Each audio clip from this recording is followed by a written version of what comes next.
Hello student, या व्हिडिओमध्ये आपण पाहणार आहोत 6th स्टँडर्डचा 10th lesson force and types of force. पहा, फोर्स म्हणजे बल आणि त्याचे प्रकार बघणार आहोत आपण. फोर्सचे टाइप्स ऑफ फोर्स आणि फोर्स. सगळ्यात पहिले आपण पहा पिक्चर पाहणार आहोत. इथे काही पिक्चर दिलेले आहेत ते पाहणार आहोत. ते पिक्चर बघून झाले की आपण एक्झॅक्ट फोर्स म्हणजे काय याच्याविषयी माहिती घेणार आहोत. पहा, ऑब्झर्व अँड डिस्कस. काय दिसते तुम्हाला पिक्चरमध्ये? इथे एक शिप आहे पाण्यामध्ये आणि ती एका ठिकाणाहून दुसऱ्या ठिकाणी तो नेतोय. जो चालवतोय त्या शिपला तो एका ठिकाणाहून दुसऱ्या ठिकाणी नेण्याचा प्रयत्न करतोय. ती आपोआप जाईल का? आपोआप एका ठिकाणाहून दुसऱ्या ठिकाणी ती जाणार आहे का? नाही जाणार. बघा, will a boat move ahead unless push with the help of an oar. म्हणजे त्या वल्हा जो आहे त्यांनी जर तिला पुश केलं नाही मागे तर ती पुढे जाईल का? नाही जाणार. सेकंड बघा काय आहे, बुलक कार्ट आहे. Who exert force to move bullock cart forward. म्हणजे ही बुलक कार्ट आहे, ती फॉरवर्ड कोण नेते, पुढे कोण नेतंय? तर हे जे बुल आहेत, पहा हे बुल ती बुलक कार्ट पुढे ओढतायत. बरोबर. पुढे बघूया आपण काय सांगितलेलं आहे की what make the ball move during a game of football, how does its direction change. म्हणजे इथे फुटबॉल खेळताना बॉल हा एका ठिकाणाहून दुसऱ्या ठिकाणी गेलेला आहे, प्लेस त्याची चेंज झालेली आहे. कशामुळे? तर या मुलाने त्याच्या पायाने फोर्सने हा पुढे ढकललेला आहे. तसंच इथे बघा, एक हा मुलगा आहे दुसरा, तो काय करतो आहे, will the wheel go forward if it is not push with a stick. याने स्टिकने त्याला पुश केलं नाही तर हे व्हील पुढे जाईल का? अजिबात जाणार नाही. तसंच तुम्हाला इथे एक स्पंज दिलेला आहे बघा, त्याला बोटाने प्रेस केलेला आहे तेव्हा तो खाली गेलेला आहे. बरोबर. बोटाचा त्याच्यावरती फोर्स आहे म्हणून तो खाली गेलेला आहे. बोट काढून घेतला की तो त्याच्या मूळ पदावरती येईल. या सगळ्या ह्याच्यामध्ये बघा, when we kick the football coming in our direction towards the goal, we apply force. In day-to-day life, we do many actions such as lifting, pulling, riding, by riding a bicycle, stopping it at time, pushing a load, squeezing or bending something, and driving vehicle. It is necessary to apply force for doing all these actions. Force is applied to an object to pull it और push it in any manner. म्हणजे बघा, आपल्या दिशेने येणारा football हा दुसऱ्या दिशेने ढकलण्यासाठी आपण त्याला पायाने, म्हणजे आपल्याकडे फुटबॉल येतोय आणि आपल्याला तो पुढे ढकलायचा आहे तर तो आपोआप जाईल का? काय करायला लागेल? आपल्या पायाने जोरात पुश करायला लागेल. म्हणजे पायाने फोर्स लावतो आपण त्याला, त्याशिवाय तो फुटबॉल एका ठिकाणाहून दुसऱ्या ठिकाणी जात नाही. तसंच कोणतीही वस्तू तुम्ही विचार करा, कोणतीही वस्तू एका ठिकाणाहून दुसऱ्या ठिकाणी तिला हलवायची असेल, साधी तुम्ही स्कूलची बॅग घ्या. स्कूलची बॅग तुम्हाला एका ठिकाणाहून दुसऱ्या ठिकाणी ठेवायची आहे तर तुम्ही हाताने त्याला फोर्स लावाल आणि उचलून दुसरीकडे ठेवाल तरच ती जाईल. आपोआप जाईल का?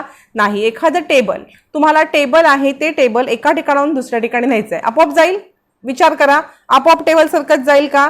नाही जाणार. भले त्या टेबलला व्हील असतील पण तरीही त्याला हलके पुश करायला तुम्हाला लागणारच आहे, थोडीशी एनर्जी लावायला लागणारच आहे. व्हील नसतील तर ते उचलूनच न्यायला लागणार, जास्त फोर्स लावायला लागेल त्याच्यात. पण कोणतीही ऑब्जेक्ट फोर्स लावल्याशिवाय एका ठिकाणाहून दुसऱ्या ठिकाणी जात नाही. No object change its position on its own. Force is required to move an object. Force is used to change the direction of an object in motion or to stop it. म्हणजे कोणतीही वस्तू स्वतःची जागा बदलत नाही, ती वस्तू एका ठिकाणाहून दुसऱ्या ठिकाणी हलवण्यासाठी फोर्सची आवश्यकता असते.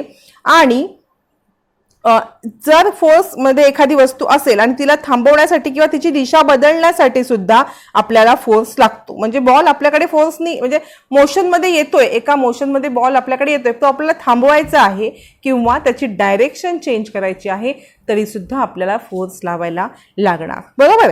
आता बघा, इथे काही उदाहरणं दिलेत तुम्हाला. What happen when you hold the two end of a spring and pull them apart. Spring घ्यायची आहे आणि दोन्ही साईडनी त्याला ताणायची आहे. काय होईल? ती जी एकदम स्प्रिंग, बघा आता जुने पेन नाही आहेत आपल्या माहितीमध्ये, पण जे जुने पेन टिकटिकचे असायचे ना, त्याच्या आत ही अशी स्प्रिंग असायची आणि ती स्प्रिंग अशी ताणली की ती अशी मोठी व्हायची. आधी एकदम ती छोटी असते, एकावर एक ते स्प्रिंग व्यवस्थित ह्या ज्या त्याचे जे हे आहेत हे एकावर एक व्यवस्थित असायची, पण जेव्हा आपण तिला ताणू तेव्हा ती बघ कशी मोठी झालेली आहे. किंवा दुसरं उदाहरण सांगितलंय, what happen when a black smith hammer a red hot piece of iron. Black smith काय करतो, म्हणजे ब्लॅक स्मिथ म्हणजे कोण, लोहार. लोहार लोखंडी वस्तूवरती म्हणजे लोखंडी जे वस्तूवरती हातोड्याने मारतो. कशासाठी मारतो, त्याचा आकार चेंज करण्यासाठी. किंवा ही स्प्रिंगचा आकार सुद्धा आपण कशाने चेंज केलेला आहे, फोर्स लावलेला आहे दोन्ही हातांनी. तसंच तो जो ब्लॅकस्मिथ आहे तो सुद्धा changing the shape of an object with the help of force. त्यांनी काय केलेलं आहे, शेप चेंज केलेला आहे with the help of force. Force is necessary to change the shape and object. म्हणजे जसं आपल्याला वस्तू एका ठिकाणाहून दुसऱ्या ठिकाणी नेण्यासाठी किंवा तिची डायरेक्शन बदलण्यासाठी किंवा एखादी गतिमान वस्तू थांबवण्यासाठी जसा फोर्स लागतो, तसंच एखाद्या वस्तूचा आकार बदलण्यासाठी सुद्धा फोर्स लागतो. बघा इथे तुम्हाला उदाहरण दिलेले आहेत, वरती बघूया आपण. हे बघा, हा रॉड आहे, याच्यावरती फोर्स लावला आणि हा बेंड केला तर ह्याचा आकार चेंज होईल की नाही. कशामुळे आकार चेंज झाला, तर दोन्ही हातांनी फोर्स लावलेला आहे. तसंच या स्पंजचा बघा, फोर्स लावल्यामुळे आकार बदललेला आहे आणि फोर्स काढून घेतल्यावरती तो त्याच्या मेन शेपमध्ये, त्याच्या ओरिजिनल शेपमध्ये आलेला आहे. पुढे बघूया आपण. बघा आता आपण फोर्स म्हणजे काय हे बघितलेलं आहे. आता ह्याच्या पुढे आपण बघणार आहोत टाइप्स ऑफ फोर्स. किती टाइप्स आहेत फोर्सचे बघा. सगळ्यात पहिलं आहे मस्क्युलर फोर्स. मस्क्युलर फोर्स आहे, मेकॅनिकल फोर्स आहे, ग्रॅव्हिटेशनल फोर्स आहे, फ्रिक्शनल फोर्स आहे, मॅग्नेटिक फोर्स आहे, स्टॅटिक इलेक्ट्रिक फोर्स आहे. अशी 6 फोर्स तुम्हाला ह्याच्यामध्ये शिकायचे आहेत. सगळ्यात पहिलं आपण बघणार आहोत मस्क्युलर फोर्स. मस्क्युलर फोर्स म्हणजे काय, in all the action shown in picture 10.1 the moment takes place with the help of the bone and muscle in the body. The person in the picture alongside is lifting the weight by using muscular force. बघा 10.1च्या आपल्या जे figure मगाशी दाखवल्या, हे बघा ह्या सगळ्या figure आहेत. या फिगरमध्ये काय सांगितलेलं आहे की जे कार्य, जे फोर्स होतोय हे कशामुळे होते बघा. याच्यामध्ये हा सुद्धा त्याच्या हाताने फोर्स वापरतोय, इथे सुद्धा हाताने फोर्स वापरलेला आहे, इथे सुद्धा हाताचे फोर्स, इथे पायाचं आहे, इथे सुद्धा हा हाताने फोर्स वापरतोय आणि इथे हे बैल सुद्धा त्यांचंच फोर्स वापरतायत. कसलं, ह्यालाच हा सगळे प्रकार कसले आहेत, तर हे मस्क्युलर फोर्स आहेत. आपल्या बॉडीमधल्या मसल्सचा यूज केला जातो. इथे सगळ्या पिक्चरमध्ये आपल्या बॉडीमधले मसल्स यूज होत आहेत. ह्या फोर्सला म्हणायचं मस्क्युलर फोर्स. तुम्हाला मस्क्युलर फोर्सचं अजून सुद्धा एक इथे उदाहरण दिलंय बघा. बघा, लिफ्टिंग अ वेट, वजन उचलतोय. कशाने उचलणार तो वजन, एका ठिकाणाहून दुसऱ्या ठिकाणी वजन जातंय म्हणजे इथे फोर्स अप्लाय होणार आहे. कोणता फोर्स अप्लाय होतोय, तर ह्याचा जो मस्क्युलर फोर्स आहे हा अप्लाय होतो इथे. The force applied with the help of muscle is called muscular force. तुम्हाला डेफिनेशनसाठी हे येऊ शकतं. The force applied with the help of muscle is called muscular force. त्याला मस्क्युलर फोर्स असे म्हणतात. आता बघा, इथे तुम्हाला एक प्रश्न विचारलाय, use your brain power for which task in your day to day life do you use muscular force. म्हणजे तुमच्या रोजच्या जीवनामध्ये तुम्ही मस्क्युलर फोर्सचा उपयोग कुठे कुठे करता, कोणती कोणती कामे करताना करता, असं विचारलेलं आहे तुम्हाला. आठवा बरं, सकाळी उठल्यापासून आपण जी आपली रोजची कामं आहेत ती करताना आपण सायकल चालवतो बघा, तिथे सुद्धा आपण पायाने पॅन्डल मारतच असतो की नाही. मग आपण पायाने जेव्हा हे करतो तो आपण मस्क्युलर फोर्स वापरतो. किंवा आपली स्कूल बॅग आपण उचलून एका ठिकाणाहून दुसऱ्या ठिकाणी नेतो, स्कूलमध्ये नेतो, इथे सुद्धा आपण मस्क्युलर फोर्स वापरतोच आहेत. आपण बऱ्याच वेळेला आपला मस्क्युलर फोर्स वापरत असतो. पुढे आपल्याला आहे मेकॅनिकल फोर्स. मेकॅनिकल फोर्स म्हणजे यांत्रिक बल म्हणतात त्याला. बघा आता मेकॅनिकल फोर्स म्हणजे काय पहा. सेकंड आहे mechanical force. We use different machine for doing many tasks. Muscular force is used for running some machine. Some machines are run by using electricity or fuel. Machines like the latter are called automatic machine because a machine's force is used here. Mechanical force because a mechanical force is used here. For example, sewing machine, electric pump, washing machine, mixer, etc. Make a list of other such machine. बघा mechanical force म्हणजे काय, हे पाहण्याच्या आधी आपण थोडंसं machines विषयी बघूया. आपल्या रोजच्या व्यवहारामध्ये आपण मशीन म्हणजे यंत्र खूप प्रमाणात वापरतो. त्यातली काही मशीन्स असतात त्याला आपण मस्क्युलर फोर्स यूज करतो, पण काही मशीन्स अशा आहेत की त्या फ्युएल आणि इलेक्ट्रिसिटीवरती आपोआप चालतात. त्याला आपण ॲटोमॅटिक मशीन्स म्हणतो. मग अशा ॲटोमॅटिक मशीन कोणत्या आहेत पहा, इथे तुम्हाला दिलेलं आहे. ॲटोमॅटिक मशीन मिक्सर, सिविंग मशीन म्हणजे शिलाई मशीन, हिला पिन लावायची, ही इलेक्ट्रिसिटीवरची मशीन आहे. पिन लावायची आणि ही ॲटोमॅटिक चालू होते, आपल्याला काहीही पॅन्डल वगैरे मारायला लागत नाहीत. मिक्सरचं पण पिन लावलं, बटन चालू केलं की आपली मिक्सर एकदम बारीक होऊन येतं. तसंच इलेक्ट्रिक पंप, तुम्हाला माहिती असेल इलेक्ट्रिक पंप. आपण काय करतो की खालून पाणी आपल्याला वरच्या टँकमध्ये जर सोडायचं, खालच्या टँकमधून वरच्या टँकमध्ये पाणी न्यायचं असेल तर इलेक्ट्रिक पंपचं एक बटन दाबलं की आपलं पाणी हे आपोआप वरती जातं. तुम्हाला काय करायला लागतं का? नाही. मग हे सगळं कशामुळे होतं? तर हे सगळं होतं मेकॅनिकल फोर्समुळे. कळतंय का? मेकॅनिकल फोर्स ह्याला म्हणायचं, बरोबर. म्हणजे the force applied by means of a machine is called mechanical force. मशीनकडून जो फोर्स लावला जातो त्या फोर्सला काय म्हणायचं आपण? Mechanical force. मग अशी अजून तुम्ही लिस्ट बनवायला सांगितले की अजून असे आठवा की कोणते मशीन्स आहेत तुम्हाला. पहा, तुम्हाला अजून एक्झाम्पल म्हणजे तुमचं सिलिंग फॅन, जो आपला फॅन असतो घरामध्ये, तो पण बघा कंटिन्यू फिरत असतो. कोण त्याला फिरवतं का एका ठिकाणाहून दुसऱ्या ठिकाणी असं गोल गोल? नाही. तर तो सुद्धा कोणत्या फोर्सने फिरतो? तर mechanical force. The force applied by means of a machine is called mechanical force. म्हणजे यंत्रामार्फत, मशीनमार्फत लावल्या गेलेल्या फोर्सला मेकॅनिकल फोर्स असे म्हणतात. थर्ड फोर्स आहे gravitational force.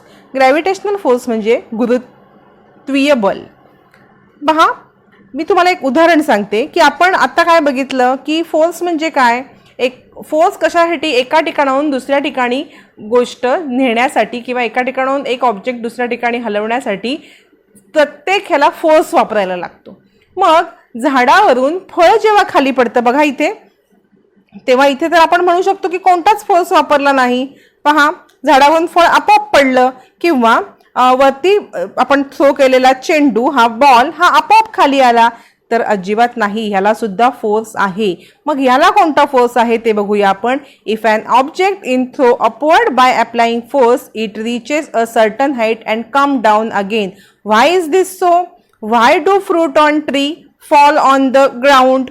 The earth pull all the object towards itself. तर ह्याला कोण आपल्याकडे खेचत असतं? तर आपली जी अर्थ आहे ती हे सगळं फोर्स असते. The force applied by the earth to pull object toward itself is called gravitational force. म्हणजे ह्याच्यावरती कोणता फोर्स अप्लाय करत असतो? Gravitational force. म्हणजे बघा, तुम्ही स्टडी टेबलवरती स्टडी करायला बसलेला आहात आणि तुमचा पेन एकदम कॉर्नरला आला आणि खाली पडला. मग आपण तर म्हणतोय की एका ठिकाणाहून दुसऱ्या ठिकाणी वस्तू आणण्यासाठी फोर्स लागतो. मग हा पेन खाली कसा पडला? तर आपल्या अर्थच्या ग्रॅव्हिटेशनल फोर्समुळे हा पेन टेबलावरून खाली आलेला आहे. कळतंय का? किंवा झाडावरून पडणारं फ्रूट हे ग्रॅव्हिटेशनल फोर्समुळे खाली येतं. वरती थ्रो केलेला बॉल हा ग्रॅव्हिटेशनल फोर्समुळे खाली येतो. The force applied by the earth to pull object toward itself is called gravitational force. म्हणजे पृथ्वी जो फोर्स लावून ऑब्जेक्टला आपल्याकडे खेचते त्याला म्हणायचं ग्रॅव्हिटेशनल फोर्स. बघा, इथे तुम्हाला काय सांगितलेलं आहे. इन द पास्ट मध्ये sir Isaac Newton discover gravitation in the 17th century. The earth gravitational force act in a direction opposite to that of an object moving towards. Hence the speed of the object goes on decreasing till the end it becomes zero. Then the object start falling down instead of going up any further. While falling, its speed goes on increasing all the time due to gravitational force. म्हणजे हे आहेत, हे बघा इथे हे तुम्हाला दिलेलं आहे पिक्चर. हे आहेत सर आयझॅक न्यूटन. यांनी 17th century मध्ये हा शोध लावलेला आहे. तुम्हाला ती गोष्ट तर माहितीच असेल की ते झाडाखाली बसले होते, तेव्हा वरून एक फ्रूट पडलं. ॲपलच्या झाडाखाली बसलेले, वरून ॲपल पडला. तेव्हा त्यांनी खूप विचार केला की हा ॲपल खालीच का पडला, हा वरती का नाही गेला, किंवा हा मध्येच का नाही राहिला, तर तेव्हा त्यांनी ह्याचा शोध लावला की हा ॲपल हा ग्रॅव्हिटेशनल फोर्समुळे खाली पडलेला आहे. ग्रॅव्हिटेशनल फोर्सचा यांनी सर आयझॅक न्यूटन यांनी डिस्कवर केलेली आहे. त्यांनी काय सांगितलं बघा की एखादी वस्तू वर फेकली की ती कंटिन्यू वर जाता जाता तिची फोर्स कमी, म्हणजे तिची ऑब्जेक्ट गोज ऑन डिक्रीजिंग, म्हणजे त्याची गती मोशन त्याचं कमी कमी होत जातं. आणि एका सर्टन लेवलला, म्हणजे आपण इथे बघू शकतो हा बॉल पहा, हा बॉल एका सर्टन लेवलपर्यंत वरती जातो, त्याची मोशन कमी झालं की तो पूर्ण खाली येतो, म्हणजे तो वरती न जाता खाली पडायला सुरुवात येते. आणि हाच कशामुळे, तर ग्रॅव्हिटेशनल फोर्समुळे. हे आपल्याला कोणी सांगितलं, सर आयझॅक न्यूटन. पहा आपण 3 फोर्स बघितलेले आहेत. इथे तुम्हाला पुढे बघा, पुढे पण एक एक्झाम्पल सांगितलेलं आहे. लेट ट्राय धिस मध्ये, take a small stone and bucket full of water, drop a stone into the water from a height of 20 centimetre. You will hear a sound of stone dropping in the water. Now drop the same stone into the water from a height of 100 centimeter. You will hear it sound again. म्हणजे काय करायचं आहे, बघा इथे बादलीत पाणी घेतलेलं आहे बकेटमध्ये आणि साधारण 20 सेंटीमीटर वरून एक दगड फेकायचा आहे आणि दगड पाण्यामध्ये पडला तो स्टोन की आवाज येईल. नंतर इथे आपण एका ठिकाणी 200 सेंटीमीटरवरून टाकला आणि एका ठिकाणी आपण 100 सेंटीमीटरवरून टाकायचा आहे. काय होणार आहे, दोन्ही ह्याच्यामध्ये फरक काय येणार आहे, तुम्ही दोन्ही हे टाकल्यावरती साऊंड त्याचा ऐकायचा आहे. तर आपण जेव्हा वरून वस्तू टाकली, तो वरून जो ऑब्जेक्ट टाकला पहा, तो वरून जेव्हा स्टोन जास्त उंचीवरून टाकला तेव्हा त्याचा जोरात आवाज येईल आणि जेव्हा कमी उंचीवरून टाकला तेव्हा त्याचा थोडासा स्लो आवाज येईल.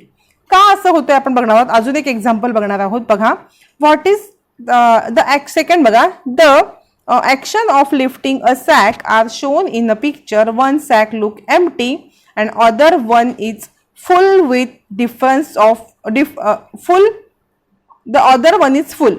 What difference do you notice in the way the two sacks are lifted? पहा, 2 सॅक आहेत या पिक्चर मध्ये तुम्हाला दिलेले आहेत.